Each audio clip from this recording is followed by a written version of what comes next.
Brad hit us up. He said, oh, not much, not a big deal. Just rank your top programs in college football from Gadsden, Alabama.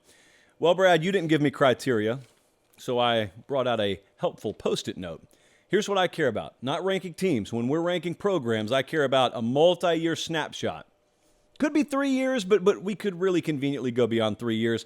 I care about synergy inside your program. I care about the trajectory of your program, and it is disproportionately important for me to believe in the here and now.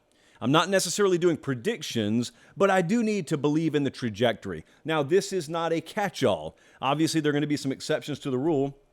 One of them I'm going to mention very, very soon. So here we go. I'm going to work from 10 to 1. I'm not going to spend any 5-minute period on one of these, but number 10 in the country, Oklahoma, which is already going to make some people shake their head. I know because I focus grouped this earlier today and a couple of my buddies shook their head. They were not good last year, but this has been a 9+ win team every year from 2015 until 2021 until last year. So this is a program ranking, not a 2022 team ranking. They got the coach they wanted in Brent Venables. Of course, the detractor could push back and say, really? 6 and 7 is what they wanted? No, they got the coach they wanted. They didn't get the result on the field they wanted last year. We have spent, like 3 months talking about how untenable and in some cases unworkable the roster situation was for them last year. You call that an excuse. I just call it fact. We'll see moving forward. But I still believe in the positioning. There's no scandal here, no NCAA, this and that. They are really, really on good footing as a program. Not a doubt in the world about that. Portal, top-notch classes. Top 8 the last 2 cycles. Recruiting, ditto. Top-notch classes, top 8 the last 2 cycles. They got the quarterback position secured with Jackson Arnold. And so, Oklahoma, number 10 program in the country. That's pretty hard to do coming off a sub-500 campaign last year. But that just shows how much that brand overall as a program has been worth beyond just 2022. Now it gets a little tricky already. Number 9 gets a little tricky. Number 9 program in the country right now, University of Southern California. This is the exception to the rule. I'm not going to stack up their results over the past 5, 7, 10 years and make it look like some of these other teams and other programs that they're positioned in between. Because in the last 5 seasons, they're 33 and 24. These are extraordinary times there. Lincoln Riley has been a double-digit winner every year as a head coach, and that includes this past year, his first year as the head coach at Southern Cal. When I say extraordinary times, he put his roster together in an extraordinary fashion. There's the ordinary way, then you throw in a little extra, as Paul Bryant would say, and you get extraordinary results. And then, as a result, I think I have to look at USC and think in a little different manner because they're not going about things the conventional way. And I told you, yeah, I care about synergy. Yeah, I care about trajectory. Yeah, I care about past results, a multi-year snapshot, but the here and now, today, is what matters the most. I'm not putting Southern Cal top 5, but I'm also not keeping them out of my top 10. I really believe in where the program's going. I know what the comment section is going to say. Let me save you some time. I'd still love for you to participate in the comment section, but I'm going to say what I know a lot of you are going to say. But they can't play defense, but they can't stop anyone. They didn't last year. Lincoln Riley's teams struggled in that vein at Oklahoma. Relative to whomst is what I'm asking you. I also know we're going to do this little song and dance with Notre Dame in a little while, so I'm just go ahead and I'm stretching my reflex muscle right now. It's not that I'm putting them in the top 3. If I put them in the top 3, all of this would be valid. I am factoring that in. The fact that they have struggled defensively is baked into why I only have them at number 9.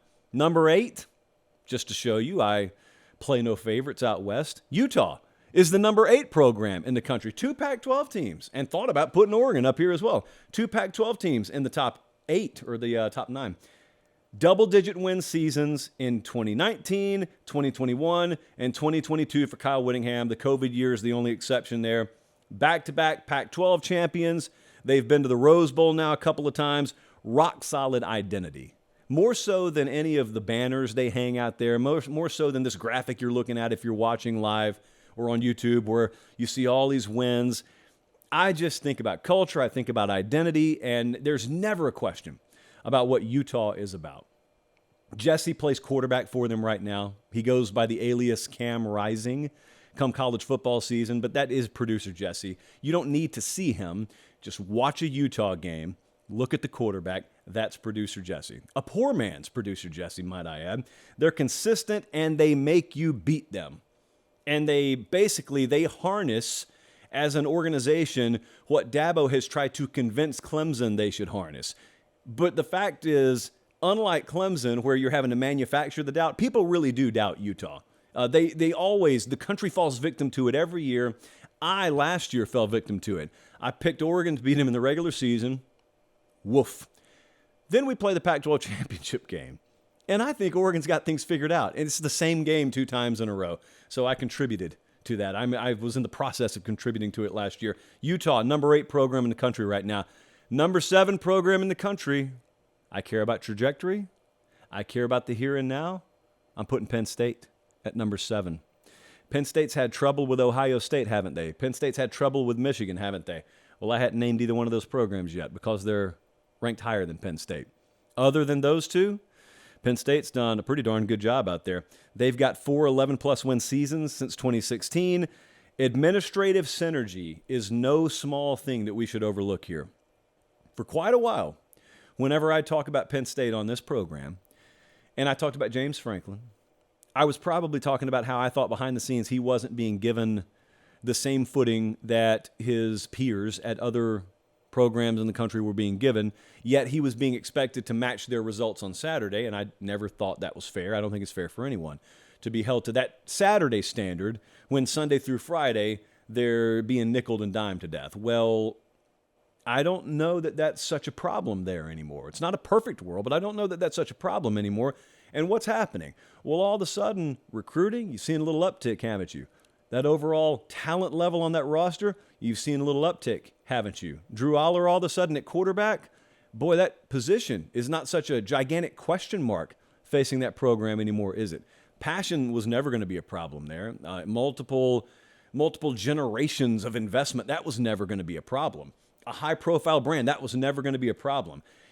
It was just degrees of change. That's what it was going to take. So right now, they sit at number 7. That's not a ceiling for Penn State. They could climb even higher than that. Roster's going the right way. Recruiting's going the right way. And so there's a lot of energy around that program that I think could be catapulted into the stratosphere with a Big Ten championship run this year, of course.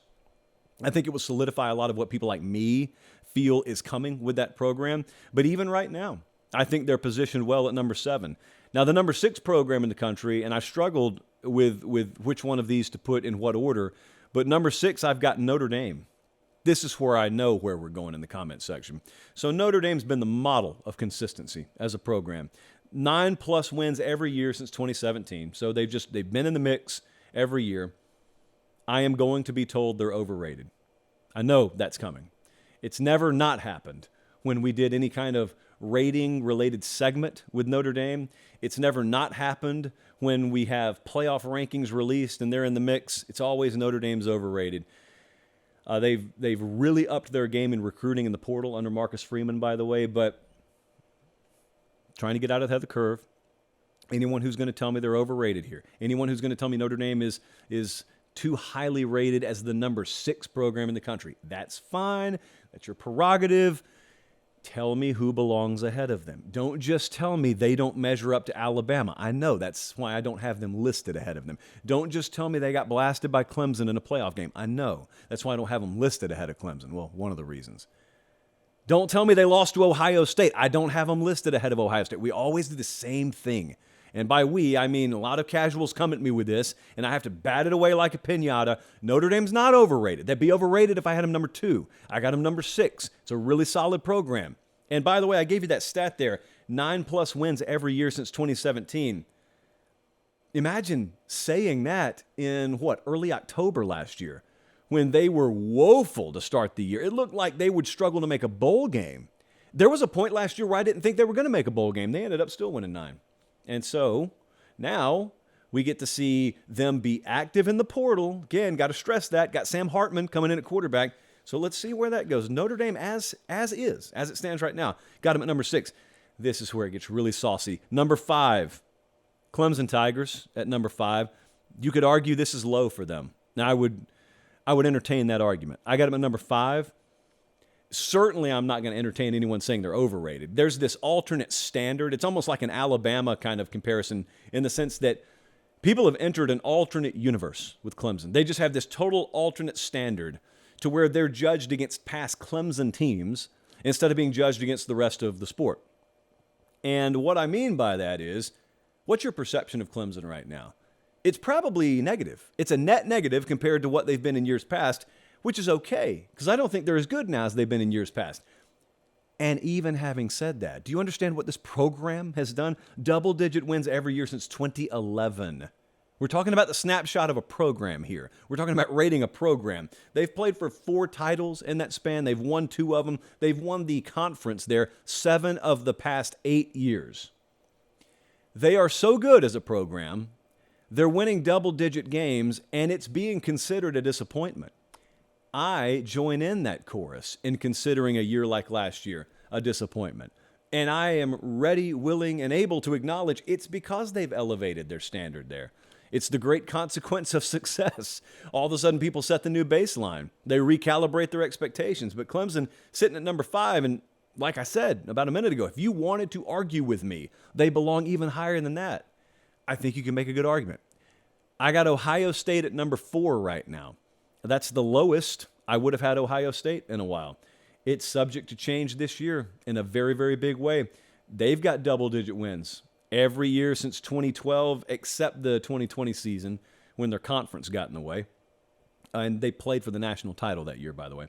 AP Top 10 finish every year since 2014. They've won a national title in that time. Recruiting is there. Been to several Rose Bowls, won several Rose Bowls, been to playoffs, haven't won that national championship.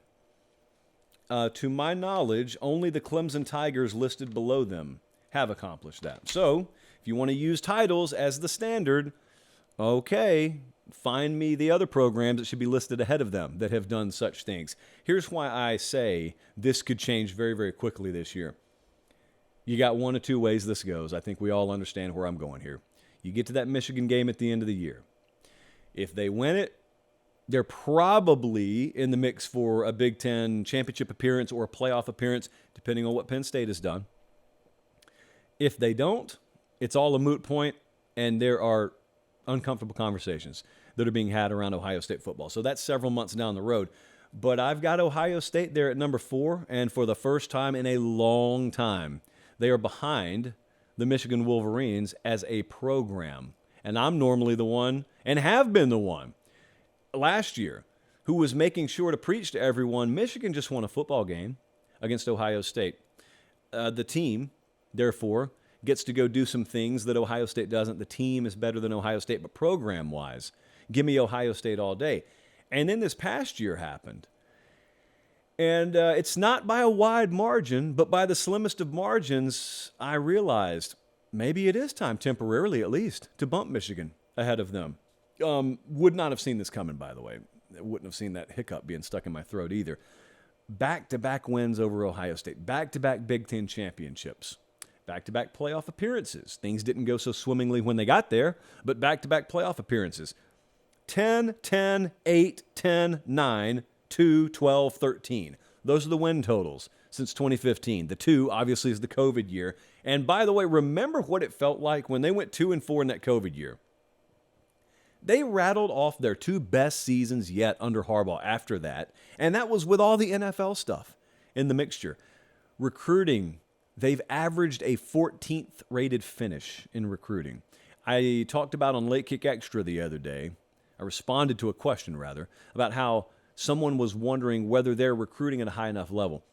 And some of you pointed out in the responses in the comment section on the video, I should have been more in tune with where their future classes are trending. Guys, I know where their classes are trending.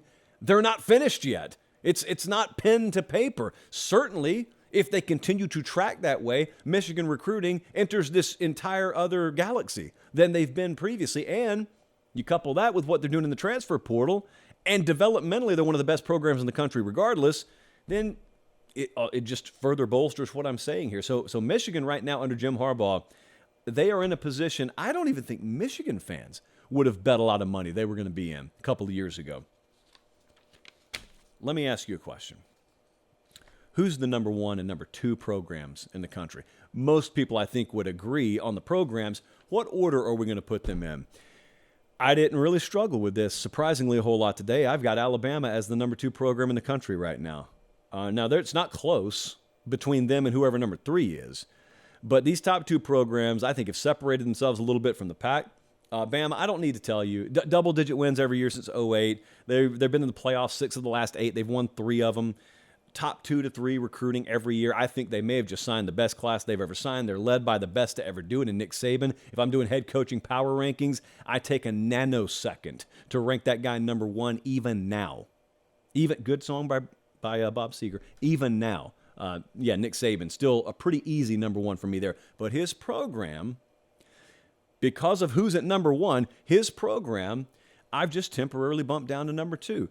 I haven't felt good about the staff churn there, and they've always got coaching turnover. I didn't feel good about where they were offensively or defensively relative to their standard. And again, that wouldn't be cause to move Alabama out of the number 1 spot normally, but there's another program out there operating at a historically high level right now, and a program that I'm going to talk about in a second, obviously, that I don't question the core and the nucleus of.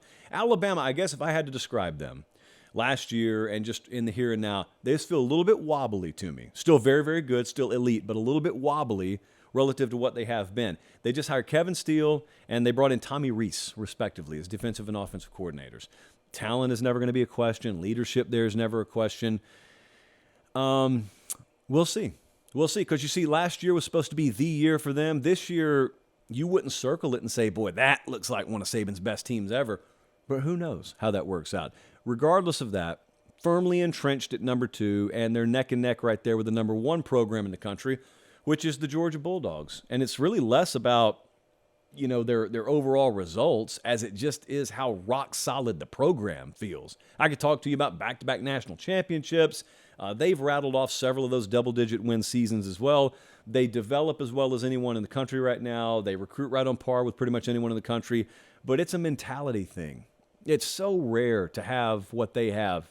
And it's not just players, it's organizationally, top to bottom. The reason why so many people have coached under Nick Saban and then failed to duplicate his model is not because it's induplicable per se or unduplicable. It's because it takes a rare cat to be able to do it. It's one thing to know it. It's one thing to write it all down in a little notebook while you work for him. It's not about convincing yourself he's right. It's not about convincing yourself of his methodology. It's about being able to put that in a whole bunch of other people. Some of them are 18 years old. Some of them are 58 years old. That is irregular. Irregular. And when Kirby Smart came into Georgia, frankly, that was a program that if you could buy it for what it was worth and sell it for what it thought it was worth, you would have been a bazillionaire. And he came in there having never been a head coach before and had the stones to say, you are not what you think you are. I've been at a place that is everything that you want to be. I know how to do it. Let me do it. And they let him do it. And he's done it. And he's continuing to do it. I heard him speaking in Macon the other night. And he was talking about some of the pillars that they build their program around. And one of them, I love it, man. They got it from a rugby program, but I love it so much. And it is so indicative of what changes once you get to the top. He said, our players know you've got to be willing to eat off the floor. Does not matter how much you've won the year before, you got to be willing to eat off the floor. I love it, man. It's so true. You cannot change what your standards are. You cannot change what drives you and the level of desire and motivation you have because you've got some results. All of a sudden, you're not willing to eat off the floor anymore because you're not quite as hungry. You're willing to wait for next meal, or you're willing to wait for, maybe someone will bring me something on a plate. I mean, that's nasty. It's on the floor right now. You don't really last in programs like Georgia a long time if you don't have that, because too many of the other ones do have it. And that's organizationally. That's staff. That's players. Eating off the floor. Every single one of them will do it. Every single one of them will eat off the floor there. Georgia's number 1 program in the country right now. And they got the number 2 right over there in the SEC West. I see the chat is mad. Jesse tells me the chat is mad that there's no LSU or Tennessee. This is the difference, guys, in a top 10 team and a top 10 program. LSU and Tennessee are not top 10 programs right now. They, last year, had good teams. You got to stack a couple of more years on top of each other. They had recent coaching changes there. And unlike USC, which also had a recent coaching change, I didn't think they fit the exception to the rule. I'm going to do the Tennessee Mood Tracker later in the show. But also, if you'll notice, look at the 2023 college football playoff title odds on the screen here. If you're listening on podcast, a bunch of the programs I just mentioned are here as a team in the odds to win the 2023 title. But LSU is up there, like you guys just got mad about in the chat.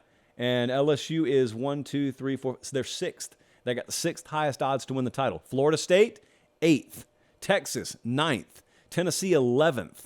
Oregon, 13th. You get that done, and all of a sudden we have a different conversation. You even stay in that conversation about the college football playoff or the national title. And yes, obviously, this is a 2 or 3 year rolling snapshot. It can change pretty substantially. But that's what I think, We all have opinions on this, and I'm sure the comment section will be lit up about it. But look, I love what Tennessee did last year, but you're not coming to me quite yet and saying, no, we demand to be listed as a top 10 program. Not quite yet. Close. Give me one more good year, and then you're in there. Not quite yet, though.